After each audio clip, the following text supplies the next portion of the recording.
fiction, science fiction, horror, fantasy, crime, LGBT, thriller. You have now entered the House of Mystery with your hosts, Eric Shapiro, David North Martino,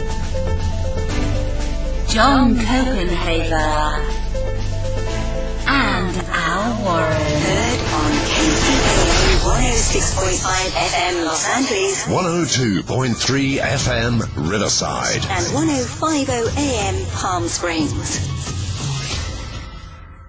We're back, and joining us on the line for the interview, we have the authors of a fine book that we've been going through. You're going to love this. It's called The Duct Tape Killer. And the authors on the line, we have PHIL and Sandy Hammaman. Thank you for being here. We're happy to be here. Yeah, thanks for having us. So let's start out, first of all, before we get into the details. How did you guys get into writing this story, and what brought you in, and not only brought you into it, but actually made you write a book? Well, we were going around to a lot of places speaking about our other books, Get You Girl and Get You Girl Uncovered, and they are crimes around the same area where Duct Tape Killer took place, and people kept coming up to us and saying, you should do a book on Robert Leroy Anderson, who is the Duct Tape Killer. And so we had so many requests for it, and we had requests to write a lot of other books too, and we sat down with the person who prosecuted the case, and he knew so much about it, of course, that we ended up deciding to write a book with him. And we actually figured that there was already a book about him written because it's such a famous case in our area especially, and we were surprised to find out that one hadn't been written already. That was Larry Long, is the other person you're talking about? Right. He was the Attorney General of South Dakota, but at the time he helped to prosecute Robert Leroy Anderson, the Duct Tape Killer. Okay. Wow.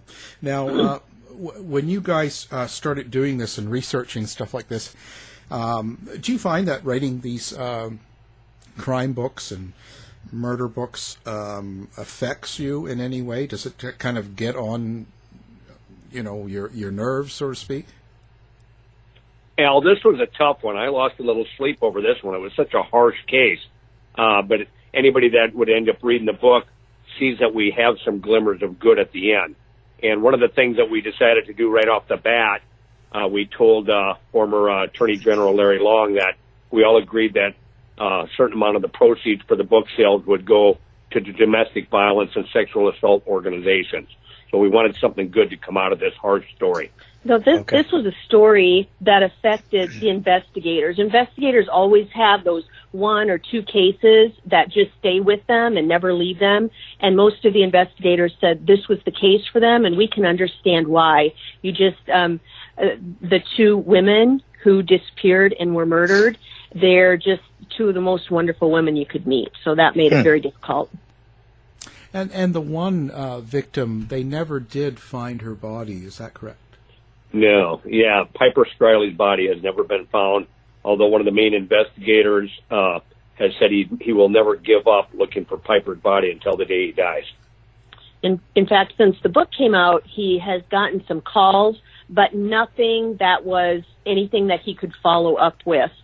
So the only thing they have ever found are two hairs from her head that they were able to match and determine that it was her. Gotcha. Wow. So, okay, let's get into the stories now. Let's set the stage so people kind of get what's the time period and also whereabouts is this happening? Well, Al, these crimes took place in southeastern South Dakota, and they're bordered by Minnesota and Iowa, around the town of the city of Sioux Falls, which is the largest city in South Dakota. But at that time, in the mid-1990s, Sioux Falls, South Dakota boasted a population of about 100,000 people. And this is where these crimes are taking place. And so what happens, we open up the book with the Piper Streyle investigation and disappearance.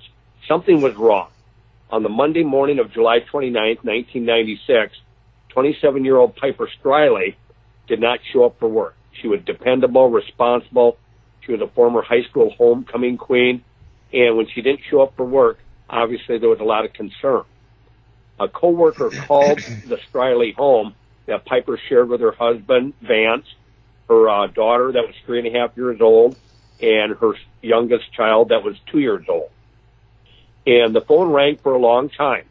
And finally, the phone picked up, and it was little 3.5-year-old Shaina. And the coworker said, "Is your mommy home?" And the little girl said, "No, my mommy's going to die." And then the phone hung up.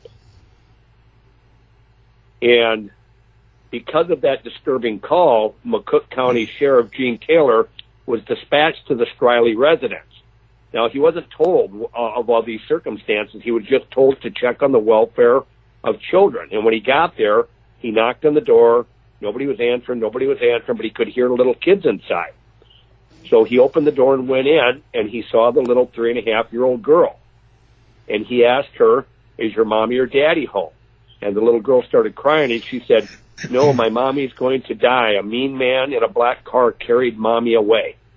And so set into motion this investigation to the broad daylight disappearance of this young mother.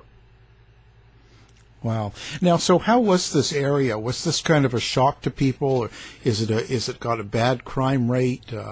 Sioux Falls, that is. Alex, actually, Sioux Falls, South Dakota was voted the #1 place in the United States to live based on low crime, housing, job availability, air quality.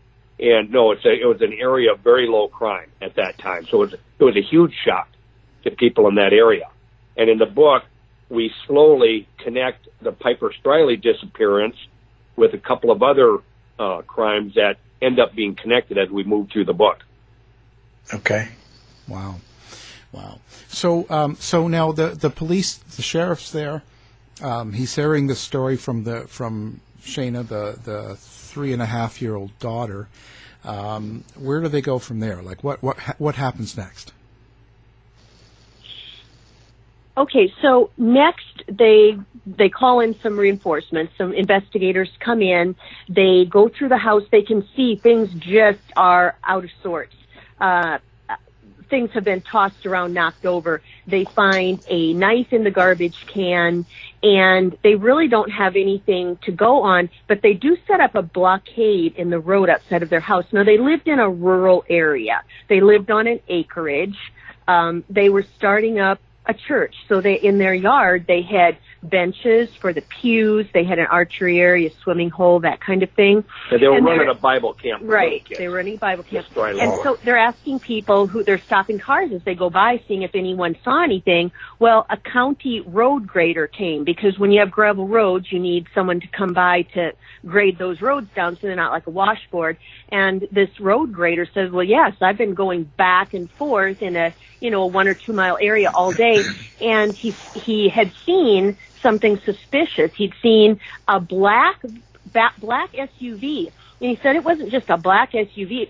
It was all black. The tires were black. The rims were black. The bumpers were black. It really stood out. And the car had done some strange things. One time it came toward him and then all of a sudden went down in the ditch and made a U-turn. And he'd seen that strange vehicle at three different times that day. So now with the little girl saying a mean man in a black car, and the road grader saying he saw this erratically driving black SUV, and about this time, Piper's husband gets home, and they start talking. And Piper, now this was on a Monday, July 29th, that Piper disappeared. Vance remembered that a strange man had come to the door the Friday morning before. There was a knock on the door, and Vance went to the door and answered it. There was a man with a kind of a scruffy facial hair and a baseball cap, and the man seemed very flustered to see Vance answer the door. And the guy started stammering around and saying, "You guys run some kind of a camp here?" And Vance said, "Well, yes, we run a Bible camp for children." And they got talking, and the man, so Vance asked this guy his name, and the guy said, "My name is Robert Anderson. My dad lives up by the lake a few miles north of here, and I drove by, and I was just kind of stopping to see what was going on here. And Vance said, well, here, write your name down on a sheet of paper, and we'll send you out some information about the Bible camp. And Vance remembered that the guy had a black SUV that was all black, the rims, everything, the bumper, just very flat black, and it just stood out. And so now they're making this connection on this black vehicle, and they've got a name, Robert Anderson. Okay? So then they have a DNR official who's there because they know the area. They know all the people in the county. And so he says, well, yeah, there is someone by the name of Grubby Anderson who lives where this man had said his dad lives. And so they have a name to go by. Now, this is 1996, so they don't have computers. So they have to call to the State Department of Motor Vehicles, and they have to, by hand, go through file cabinets finding Andersons with an SUV. So it was quite a test, but they came up with a lot of names since it was such a common name. And in the course of coming up with this, looking for this name, Robert Anderson, they make a connection with a woman by the name of Ruth Anderson. Now, it's almost 3 o'clock in the morning. These investigators have stayed at the Striley residence. They're doing anything they can to try to find this mother, that young mother that's been abducted right out of her home. They get a phone number for a Ruth Anderson. So one of the investigators decides to make up a story. So they ring this number, and this groggy woman answers, and the investigator said, hi, is there a Robert Anderson? Is that your husband? And the woman says, no, I have a son by the name of Robert Anderson.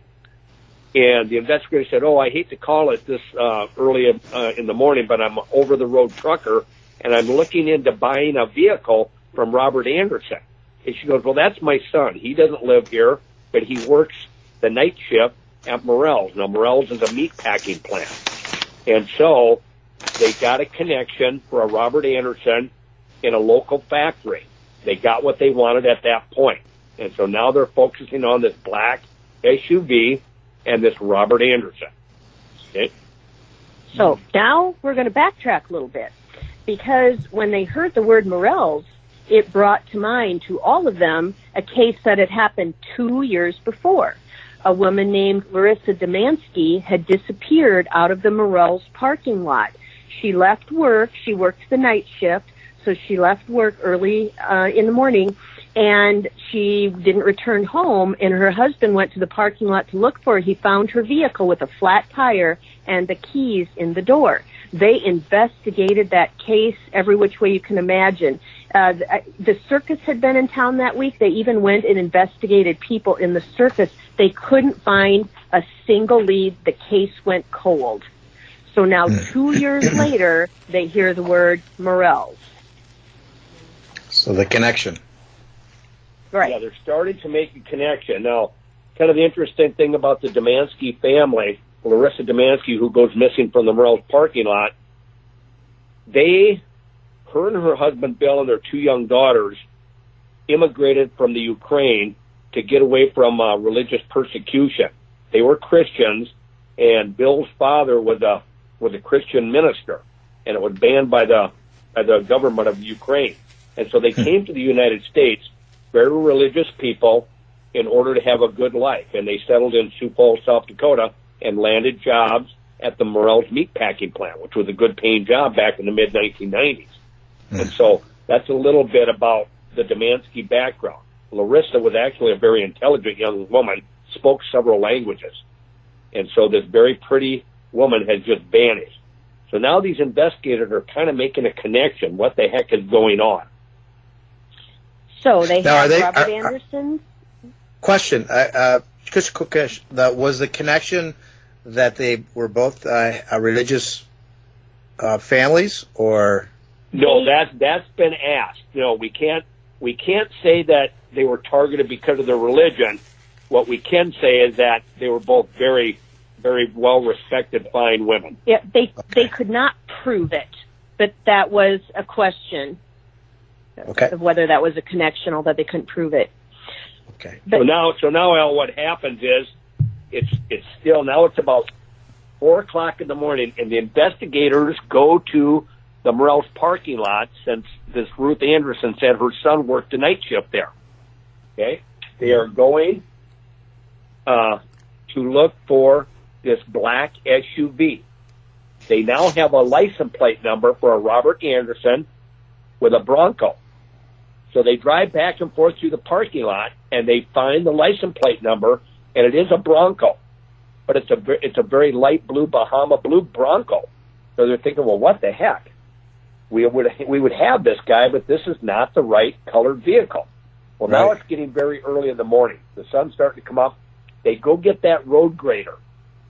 And that the man who said he saw this black SUV pull a U-turn. And the investigators don't say anything. They just ask him if he'll look through the parking lot with them. And as they drive by, the guy that drove the road grader said, right there, stop here. If that blue Bronco was black, that would be the vehicle right there. So the color of this vehicle is really puzzling investigators. They've got a license plate number. They've got a name, Robert Anderson. Robert Anderson stopped at the Striley residence asking about their Bible camp, but they don't have the right color vehicle.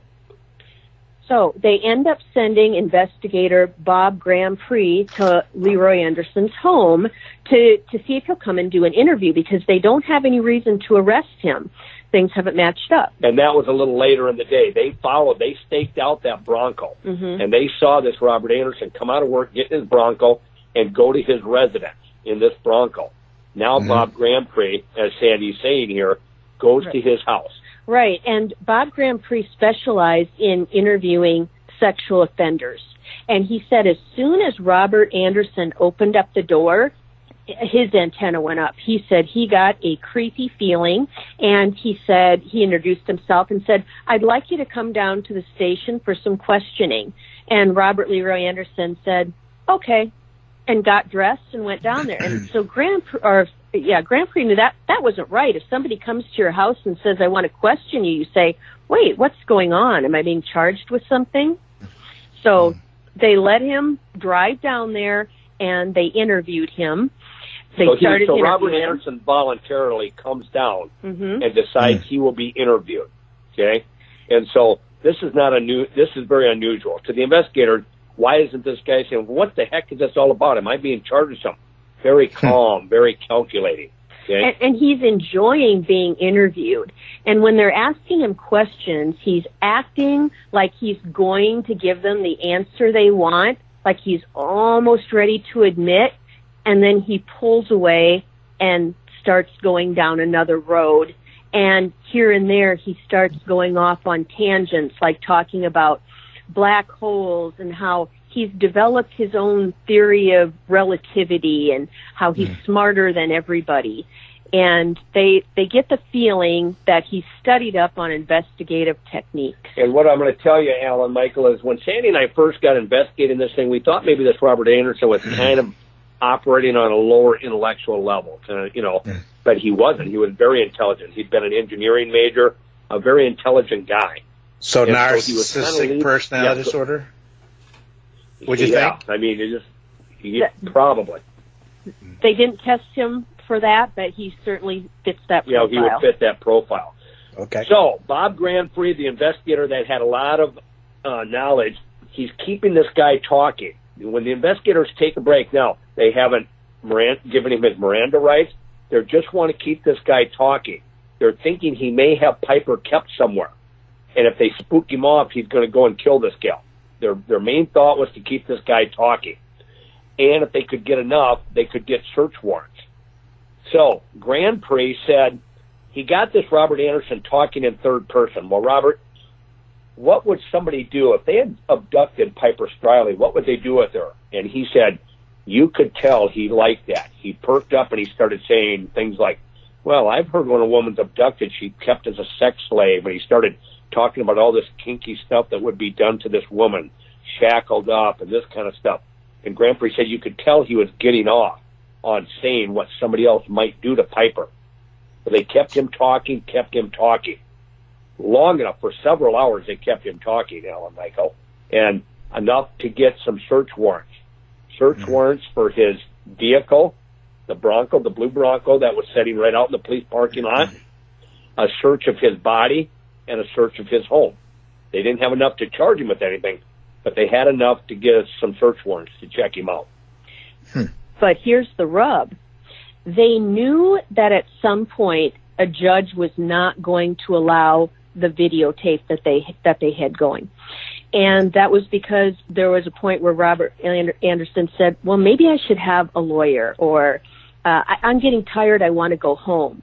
And so they knew that they reached this point where anything he said would not be admissible, but they had to keep going and asking him, because if he was holding Piper somewhere, they needed to find out, and they didn't want to spook him off, or he might be afraid to go back to where she is.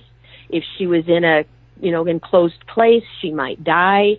So their priority is finding out where she is. However, if he ends up confessing in the process, it won't be admissible. But they were willing to take that risk. Okay, they wanted to find Piper if she was still alive. They come back with the search warrants. Right away, they start doing a strip search on him. One of the interesting things is, when he started taking things out of his pocket, there was handcuff keys on his key ring. They also noticed that he did not wear underwear. Okay, he was a guy that did not wear underwear. He just had his blue jeans on. This becomes important. Okay, now they start searching the Bronco that's out in the police parking lot. They start finding some bizarre things. The back seats of this Bronco had been removed, and there's a homemade bondage board that fits perfectly in the back end with eye rings in the corners, indoor-outdoor carpet tape glued to it. They find a toolbox that had items of a heinous nature: ether, eyeballs, chains, long wooden dowels, all kinds of devious stuff that the investigators started deeming the torture box. They also found a couple pieces of vegetation, plants that had inadvertently got in his vehicle. And they were fresh. As if, like, she buried, wherever he buried her, that might have been something. Yes, or these plants, could lead to the crime scene. Okay. But what are the odds of that? In a rural area, there are weeds and plants all over the place. But those weeds and plants are going to come very important. Now, let's go back to the Striley residence. They started taking things. On the morning Piper disappeared, she was menstruating. The investigators took blood-stained sanitary pads from the bathroom wastebasket. They took her hairbrush with some strands of her hair. When they searched Robert Leroy Anderson's home, they found rolls of duct tape. They found a roll of duct tape in the back of his Bronco. And they found a pair of dirty blue jeans laying in his laundry room. It had grass stains on the knees, and it had a dark stain right in the front crotch of the blue jeans. Those were taken. Now, this was some meticulous investigative work, because he was a pack rat. Their house was so packed with stuff they could hardly get down the hallway. So to find that pair of jeans that they needed was quite a feat. So the blood stain, the pants that have the stain in them eventually are a blood stain. And the blood-stained sanitary pads become important to the trials as it comes up. In order to make a match. Yes. Right. I was going to say, now, you when you said they were a pack rat, did this man, this Anderson, live with a wife or kids or have any family?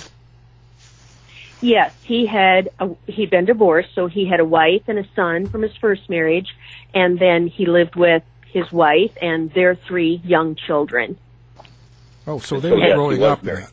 Yeah, so they were growing up in that. Right. But the fact that he didn't throw anything away really helped, because when they looked through the Bronco in the house, they found all kinds of receipts and other items that did help solve the crime. So kind of move forward a little bit. Yeah, they also found some receipts for tempera paint, washable paint, okay, and paint brushes and buckets. So they're starting to make this connection. So they go to the store where this tempera paint, this mixable tempera paint, was purchased. And one of the investigators asked the sales lady, he says, would this paint, this kind of paint, wash off a vehicle? Because when they looked over the Bronco, they noticed there was some black splotches of, like, black paint that flaked off very easily. Right. Think of when you wash your car, it suds up and you see that the water running down and through cracks and crevices. no matter how much you wash your car, you don't get everything off. And so he had spray painted his vehicle black, and when he went to wash it, he didn't get all of it off. He'd actually mixed it up and put it in a spray bottle. It was washable tempera paint. Right, but the sales lady says, well, that's interesting. You're the second person this week to ask me if this could be washed off a car. I guess who the other person was. Right. So now they're making the connection why the blue Bronco was blue and not black.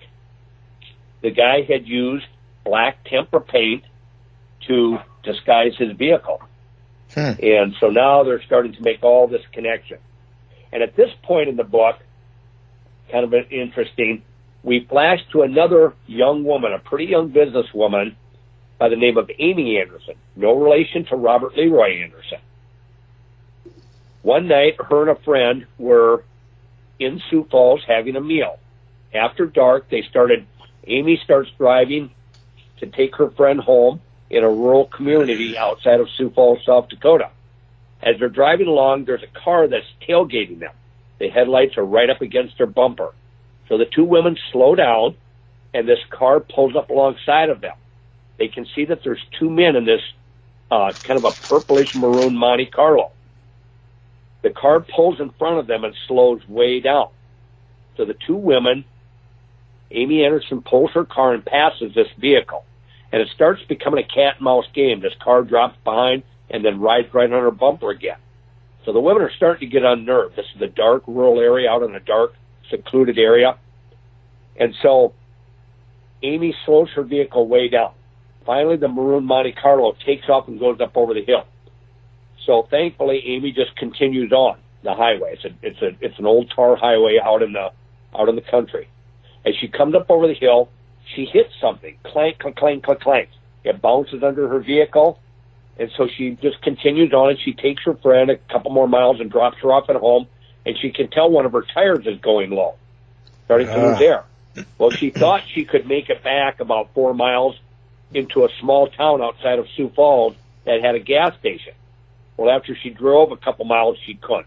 The tire goes flat, and she has to pull over. So she gets out, she opens the trunk, it's a dark highway, and sure enough, here comes this maroon-purple Monte Carlo, pulls up on the opposite side of the road and stops. This scruffy man with some facial hair and a baseball cap gets out and starts walking towards her. Now, this Amy thought, well, the guy tailgated me, but he's going to be a good Samaritan. He stopped to help me change my tire. So she turns to this guy and she says, hey, thanks for stopping. And she turns to reach back into her trunk, and the guy grabs a hold of her and tries to drag her towards the maroon Monte Carlo. Well, this Amy twists and pulls and fights and struggles, and finally she breaks free, and she takes off sprinting down this dark highway, hoping that she doesn't run off the road and into the ditch, and she's just in a panic. And all of a sudden, headlights come up over the hill, and it's two young teenage girls that happen to be out on this rural dark road. They pull over, and this Amy jumps in, and just before she jumps in, she can hear those two men back at the Monte Carlo say, let's get out of here. And they pull a U-turn and they take off in the opposite direction. And so, of course, these two teenage girls take Amy Anderson to town. The authorities are called, but they don't have much to go on. But that woman was an extremely lucky young woman that night on that dark highway. Right. She was just able to tell them it was two men in a dark-colored vehicle. So, again, they had no leads to go by, and that got shelved. Okay. Now, was this when they were teenagers? The Robert Anderson when he was younger? Now, this happened after Larissa disappeared, but before Piper Streyle disappeared. Yeah, that was right in the between. gal that escaped on that dark, lonely highway was right in between those other two women. Oh, okay. But let me add one more thing. Some of the things that they found in Robert Leroy Anderson's possession when they had those search warrants, they found these sharp, homemade, welded objects. A vertical plate with a piece of sharp triangular in the vertical position welded to it. Sharp little objects, crisscross sharp objects. They're wondering, what the heck is this? We've got a bondage board. We've got duct tape. Are these homemade weapons to inflict pain on people? They didn't know what they were. Well, they end up turning out to be homemade tire poppers. That was one of his plans, was to disable a female's vehicle with these homemade tire poppers. But at the time, the investigators were really baffled by what all these different sharp invented objects were. They thought they were some kind of a torture item at first. Yeah. And let's go back to that vegetation that was found in the back of the Bronco. The investigators thought if those plants could be identified as kind of not very common plants, maybe it would give insight to the crime scene. So they sent the 2 plants to South Dakota State University, to the botany department, and they had an expert analyze them. Well, the 2 plants turned out to be black snakewood root and honewort. And so they talked to the botanist, and they said, could you show us where these plants might grow? They weren't real common. And he said, yes, it would be in a shady area where there's no grazing. So they got a helicopter, they took him up and started around Piper Streyley's home. And he said it would not be around here. We need to go over by the river, it's called the Big Sioux River, where there wouldn't be grazing. It would be very shady. So they go about 30 miles east of where they'd been along the Big Sioux River until they finally found an area where he said, right down there, that's where you find this plant. It was near a little town called Baltic. So they landed the helicopter, they searched around, they found the plants, and in the process, they found some other items. Yeah, they found some other items. So they got a search team of investigators out there. They found a wadded up piece of duct tape.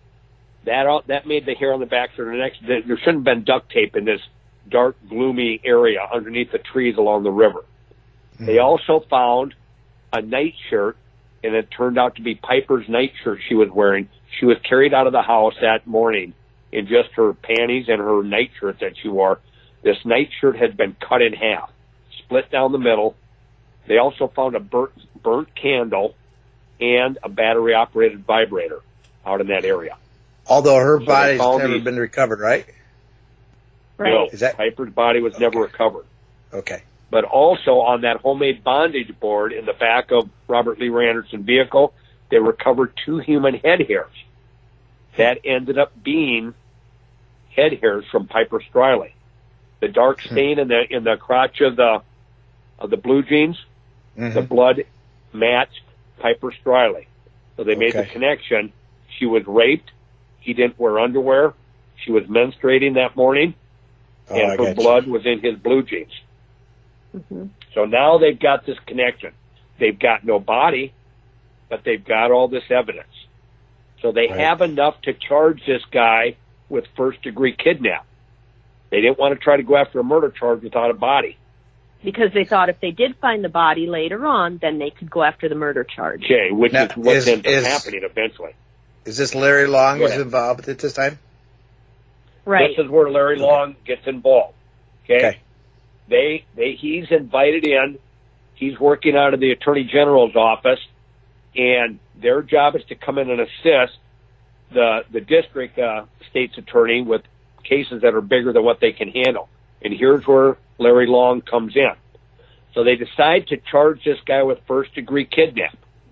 They've got the head hairs. They've got the blood stains. They've got the little girl who picked Robert Leroy Anderson's photo out of a photo lineup. Little Shaina, who now has just turned 4. And here's one other thing that's very interesting that comes into play. The Sunday before Piper disappeared, Shaina's little brother Nathan turned 2 years old. It was his birthday. The parents, Piper and Vance, bought little Nathan one of those blue vinyl play tents that you set up with plastic poles. Shaina said the mean man carried Mommy away, and he took Nathan's tent. Daddy, he took Nathan's birthday present.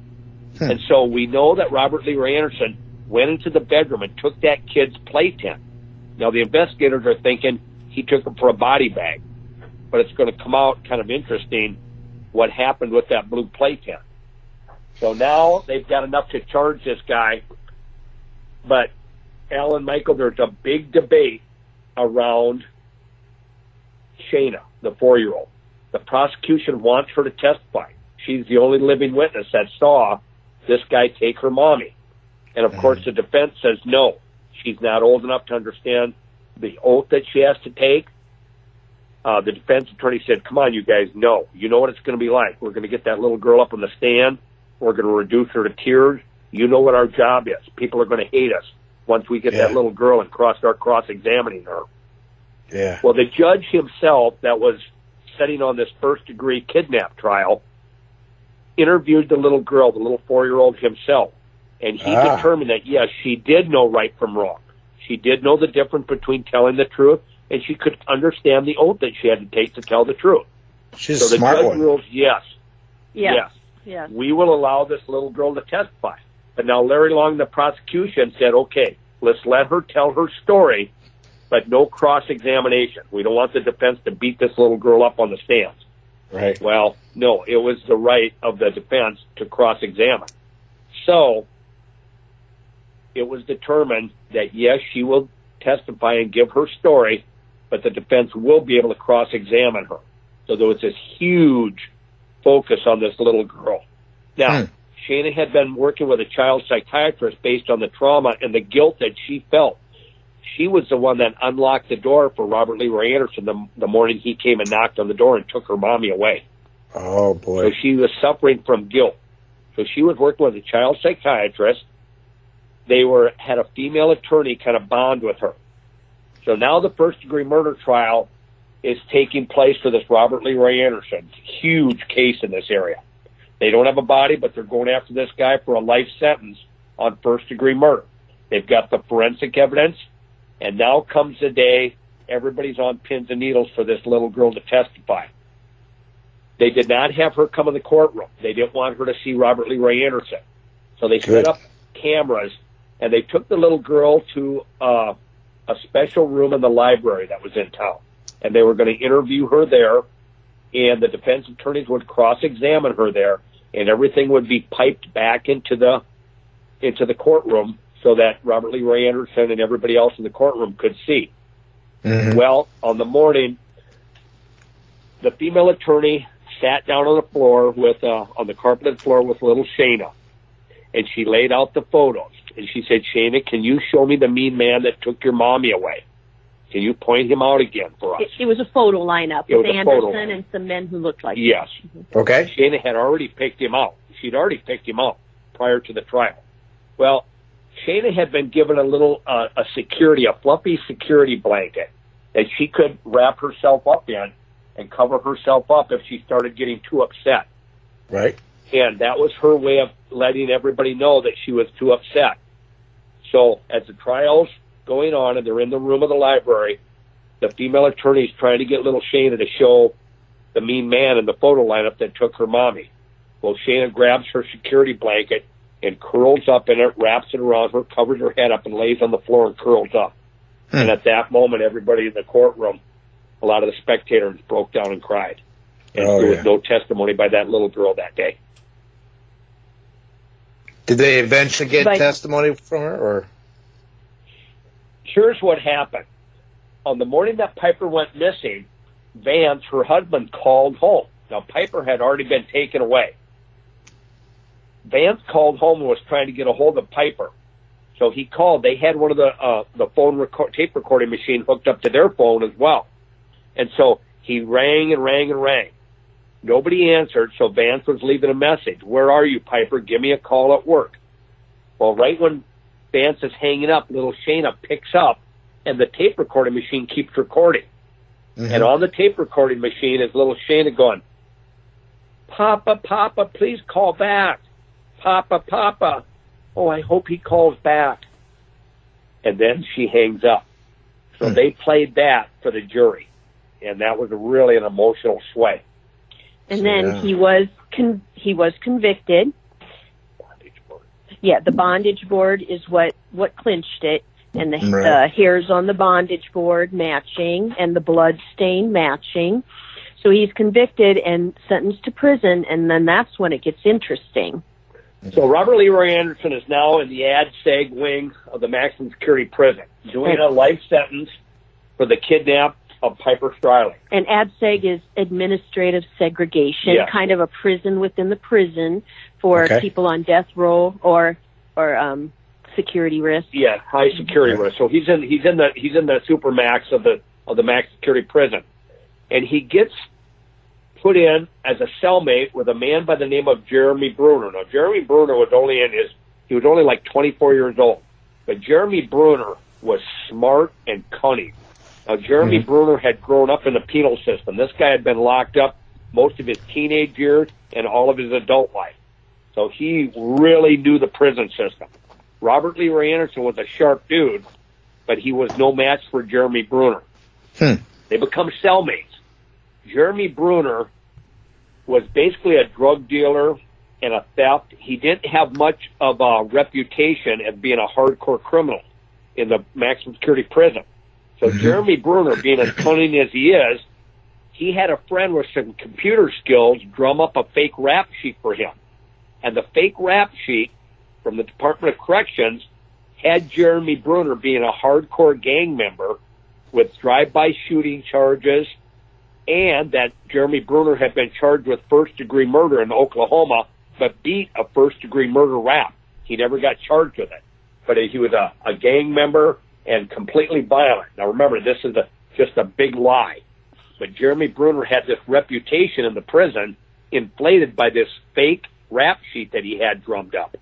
And so Robert Leroy Anderson, as his cellmate, is very interested in how Jeremy Bruner beat a first-degree murder charge in Oklahoma. Jeremy Bruner says, Anderson, here's how I did it. We pinned my crime on somebody else. I got some evidence. We planted it on a dude that I knew that didn't have any alibi, and we tipped the authorities off when they found that physical evidence in this guy's possession. My lawyer was good enough to get me an acquittal on this first-degree murder charge. And right away, Robert Leroy Anderson said, Jeremy Bruner, do you think you could help me do that with this woman's situation that I'm locked up for? And now Jeremy Bruner's got the hook into this guy. Now Jeremy Bruner, the cunning inmate, starts playing Robert Anderson. He said, you know what? I can talk to my people on the outside, Anderson, but it's going to cost you. You're going to have some money deposited in my brother's account. We can get this thing taken care of, but here's what I need to know. I need to know everything about those crimes. Okay? What you know, what the cops know, and what the cops don't know. Anything else could have this whole thing blow up in our face. So why is Jeremy Bruner doing this? He's shrewd.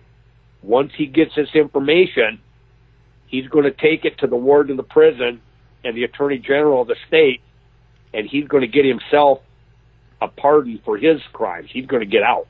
Gotcha. And he wants to get out. And so he's going to use this information against Robert Leroy Anderson.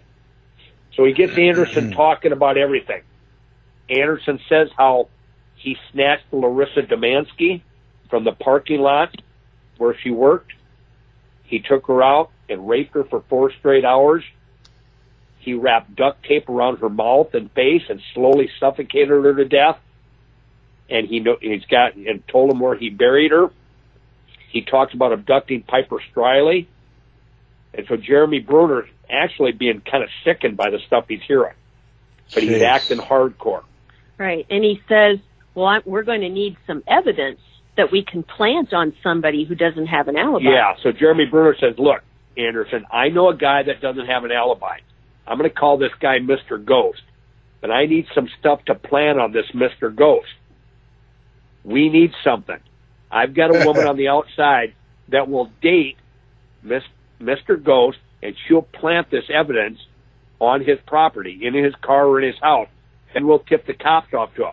Once they find that evidence, a good lawyer should get you an acquittal on this thing.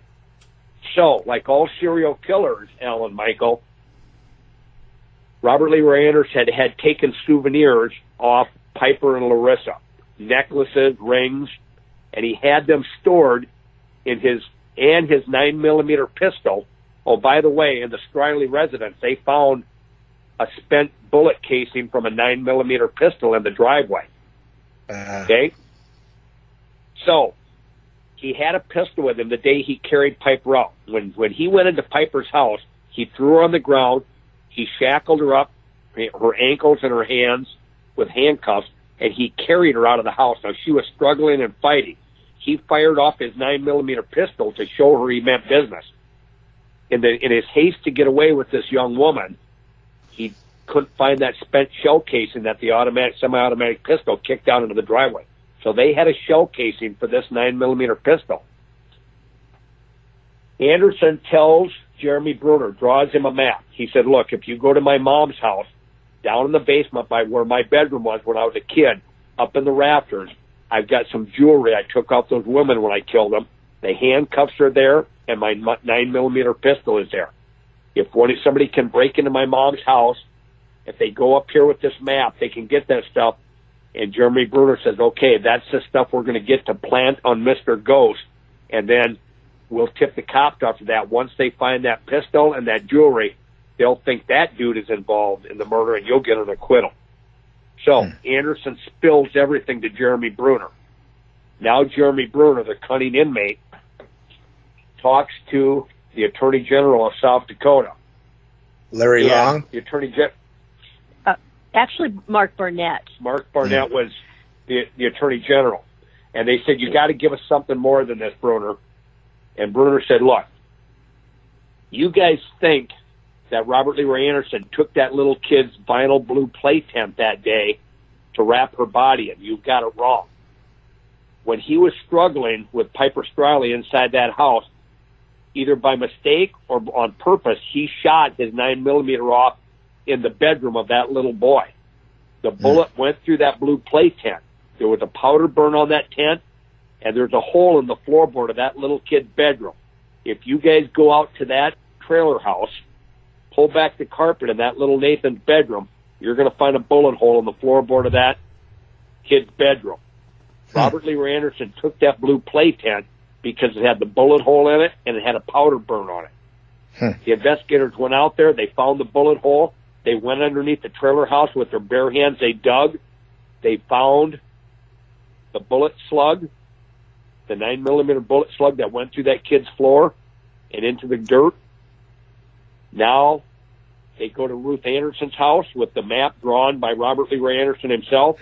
They go up into, it took them only 5 minutes, and they found that souvenir jewelry, his 9mm pistol, the handcuffs, and now they've got first-degree murder with the death sentence charges on this guy, courtesy of the cunning inmate Jeremy Bruner, who, by the way, got his pardon and got released and got turned free on the streets. For a short time. For a short time. So he got himself in trouble again. Bruner could not keep himself out of trouble. He sold some fake LSD to an undercover cop. That could have been overlooked. Larry Long was about ready to pull his hair out. Then Bruner was a very hefty dude, over 400 pounds. While he's being booked into the county jail, he had tucked some real methamphetamines under some fat rolls on his side of his belly. Well, he got caught with that. That was the real deal. So Bruner can't even keep himself. He was on the streets for 9 days, Alan Michael, and Bruner gets himself thrown back in. But to tell you about Jeremy Bruner's character, Jeremy Bruner becomes kind of a likable guy in this book. To show you his character, half of the inmates in the prison were supporting Bruner based off Anderson's heinous crimes. A lot of the inmates felt, Anderson fell in with the pedophiles and people like that. He was not subject to a no-snitch code. But some of them were throwing urine on Jeremy Bruner, threatening his life. They thought he was a snitch. Now, after Jeremy Bruner got his butt back in trouble and got thrown back in prison, he did not have to testify against Anderson. Here's a guy that's going to live the rest of his life in the penal system. He knows that. He's a career criminal. Yeah. He said, I'll testify anyway. He was a stand-up dude. And he comes in to testify against Anderson anyway. Wow. Now, here's the interesting thing. We have to flash back to the kidnap trial for a second here. This is something we forgot to tell you. During the kidnap trial, where they're going after a first-degree kidnap and a life sentence, a young man by the name of Glenn Walker, through an attorney, approaches the state's attorney and says, for immunity, I can show you where Larissa Demansky's body is buried. And they're so busy, Larry Long and the prosecutor are so busy with this first-degree kidnap trial, they said, you have to have your attorney talk to the city attorney. Yes, we'd like to find Larissa's body. So Glenn Walker, through his attorney, Glenn Walker happened to be a childhood friend of Robert Leroy Anderson. He was the other male in the car in the maroon purple Monte Carlo that almost abducted that Amy on the dark highway that night. But he froze. If he had helped Anderson like he was supposed to, they had ether ready, and they probably would have gotten Amy. Okay, so Glenn Walker, Anderson's childhood friend, decides to get involved in abducting women with him. Actually, Glenn Walker helped Robert Leroy Anderson abduct Larissa Demansky from her job parking lot that night. They threw her on the ground, wrapped her up with duct tape, and threw her in the trunk of the car. So Glenn Walker is getting very nervous about this whole situation. He wants immunity. So the city attorney says, what do you need immunity from? And Glenn Walker says, well, one day when we were out driving around, Robert Anderson showed me where he buried Larissa Demansky's body. And the city attorney says, well, you don't need immunity then, Glenn Walker. It's not against the law for you to know where somebody's buried. We want to know where Larissa's buried. So without signing any immunity papers, Glenn Walker takes the authorities to Larissa Demansky's gravesite. The investigators go out there and they exhume the gravesite and they get some bone fragments. But now they need good DNA evidence, which was, still fairly new back in those days. It was new, yeah. So they needed DNA evidence from Larissa Demansky's mom and dad. Well, they were still living over in the Ukraine. So Larissa Demansky's husband learns how to draw blood, flies back to the Ukraine, draws blood from Larissa Demansky's mom and dad, and brings it back to the United States so they can match the DNA evidence from her parents to the bone fragments found out of this gravesite. It matches. So now they have a body. They have Larissa Demansky's body. They've got the jewelry. They've got the evidence. They've got the cunning inmate Jeremy Bruner's testimony. Now they're going after this guy for first-degree murder and the death penalty. So on Demansky, right? Yeah, go ahead. So right. Death penalty on Demansky, but not Strayler. Striley. They don't have a body. Okay. Piper Streyley's body has never been found. Okay. Now, here is what Anderson told Bruner, the cunning inmate Bruner, what he did with Piper Streyle. He said he was fairly disappointed after he shackled Piper up to the bondage board and raped her repeatedly. Then he straddled her body and was going to slowly choke her to death. He wanted her to beg for her life and struggle, but Piper just wouldn't say anything. She died very passively. He was very upset about that. He wanted her to be very frightened and beg for her life, and she did do it. Serious sexual sadist. So when he was done, there. Right. A true sexual sadist. And remember the torture box, the toolbox with all those 9-inch long wooden dowels? Mm-hmm. He told Jeremy Bruner he used those to sexually penetrate women with when he was sexually torturing them. Jeez. That's what the wooden dowels were for. So Piper dies peacefully. Anderson told Bruner that once he was done killing her, he threw her body on the front floorboard of his car and drove casually through Sioux Falls with her, out by the Big Sioux River where he had permission to go fish. There was an area, a back cove, where there was, very little current in the river. He said he waded out with Piper's body and shoved her underneath a log jam in the river. And that's what he said. That's what he told Bruner he did with Piper's body. But the investigators don't think that's probably what happened, because a sexual sadist needs to be able to go back and visit their body, what they consider their trophy, which they know he did with Larissa Demansky, because they found bullet holes in the grave where the bones were. They know he went back there and shot the pistol into the ground. It's an act of killing Larissa over and over, even though she's buried in the ground. He's a sexual sadist. So they don't think that he would take her to a log jam where he would not be able to go back, where someone could find the body. So they're pretty sure that she is buried somewhere, and that's why some of the investigators just won't give up on finding her body. They think Piper possibly did get wrapped in her little boy's vinyl blue play tent.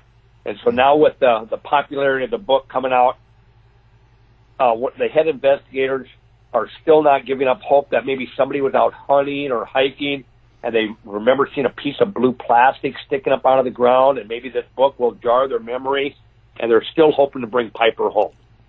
Okay. One of the interesting things I got another little story about the jury selection for the death penalty. Larry Long told us that it's an extremely intense process. It took about 3 weeks to get just the right jury pool of people that you believe can come back and vote to kill somebody with the death penalty. So they took a long, tedious process. Now, during this process, Robert Leroy Anderson, the serial killer, is allowed to be there. This guy could not control himself. He would lean forward and look at these women jurors and look at their private parts and look them up and down and stare at them. So much so that 6 women that were potential jurors refused to go back in the room with him. But it was his right to be there. He gawked at these women so bad that they refused to be jurors. Was this 1999? This is right. towards the end of the 1990s there. Okay. And so they finally get this jury pool set. The murder trial, the first-degree murder trial with the death penalty phase is going on. Jeremy Bruno, the cunning inmate, is brought out of the prison to do his testimony. Well, one day, this will give you a little insight into Jeremy Bruner's personality. He's kind of an interesting, funny character in a way. So one day, there's a recess, and Jeremy Bruno goes to Long, and the Attorney General, he says, hey, this thing's all going to blow up in your face. There's going to be a mistrial here. You guys have got the wrong person sitting on that jury. And Mark Barnett, the Attorney General of South Dakota, said, what are you talking about, Bruner? Bruner said, you've got a criminal sitting in your jury. He's one of my clients. I've dealt with this guy for years. He's a big-time criminal. Once the defense gets wind of that, this will be a mistrial. Whoa. And so the Attorney General said, no, what are we going to do? And he's paging through how much testimony they might lose if they have to try to get a new jury pool. And Larry Long said, Bruner, let the Attorney General of South Dakota stew on it for about 50 minutes. And Bruner said, nah, I'm just kidding you, man. He's not one of my criminal clients. So Bruner got the Attorney General. Well, anyway, they get the death penalty on this guy. He's found guilty, first-degree murder. They get the death penalty. And so now Robert Leroy Anderson is on death row, waiting for the executioner's needle, filing appeals. And he's up there for a couple years. And his father, Robert Leroy Anderson's father, commits suicide, puts a gun to his head and kills himself. Robert Leroy Anderson always had this strained relationship with his father. In fact, Robert Leroy Anderson said one of his favorite songs was Cats in the Cradle by, is it Chapman? Okay. The popular song Cats in the Cradle, well, about the dad who never had any time for his son. So Robert Leroy Anderson's dad commits suicide. A very short time later, they find Robert Leroy Anderson hanging from his cell. He committed suicide as well. And some of the investigators just could not believe that because they said that's just not typical of a sexual sadist. They always need control. But that it had been a while. His name wasn't in the paper anymore. They think he might have been doing it for attention and then actually got the job done accidentally. And again, that's just a theory. Maybe he did kill himself. So it's Larry narcissism. Was there a letter with the suicide? Nope. No. Just hung himself and killed himself. Larry Long made a statement to the newspaper, and it said, there'll be a lot of women sleeping better tonight knowing that Robert Leroy Anderson's no longer around. So. Wow. Well, that's amazing. Quite a story. It sounds like quite a book. Do you guys have a website that people can go to find out more information about you guys? We have a Facebook authors page and then also a website, PHILAndSandyHAMMAN.com. And the book is Duct Tape Killer, and it's been going very, very well. Great. We'll have that on our website as well, so listeners can just do one click and pick up the book when they listen. Well, guys, it's been amazing. The book is The Duct Tape Killer, and our guests have been Phil and Sandy Hammon. Thank you for being here. Thanks for having us. Thank you. You've been listening to the House of Mystery radio show. To find out more about our guests, hosts, or shows, go to www.houseofmystery.com. Show's over for now. Was it as good for you as it was for me? Well, good night. This has been a production of Something Weird Media. I'll be back.